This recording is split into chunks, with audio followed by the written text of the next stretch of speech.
Дорогие друзья, сегодня мы переживаем непростое время. И как никогда нам сегодня необходимо понимание, сострадание друг другу, милосердие, доброта. Находясь на самоизоляции дома, я еще раз перечитывала классиков зарубежной и русской литературы. Особенно я люблю чувашскую поэзию. У меня всегда под рукой собрание сочинений Константина Иванова, Михаила Сеспеля, и они мне придают заряд бодрости и, конечно, заряд духовной энергии.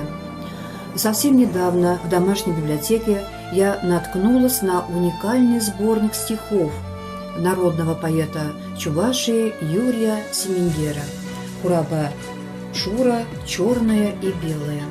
Книга издана в 1998 году прошлого столетия, и общение творчеством читателя каждый раз придает нам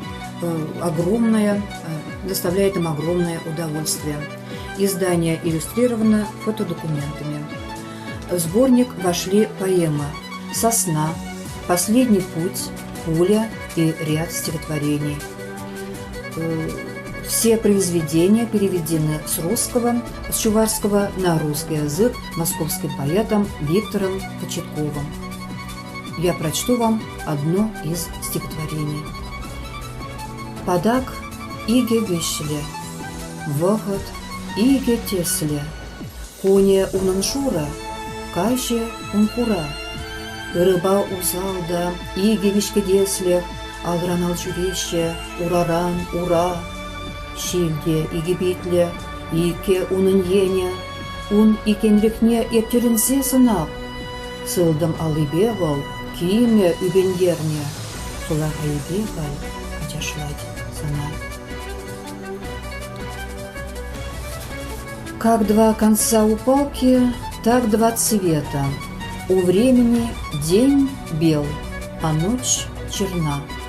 Добро и зло, два спутника по свету, они шагают рядышком всегда. Двуличен ветер, где руки раскинет, и странно видеть неземной закон.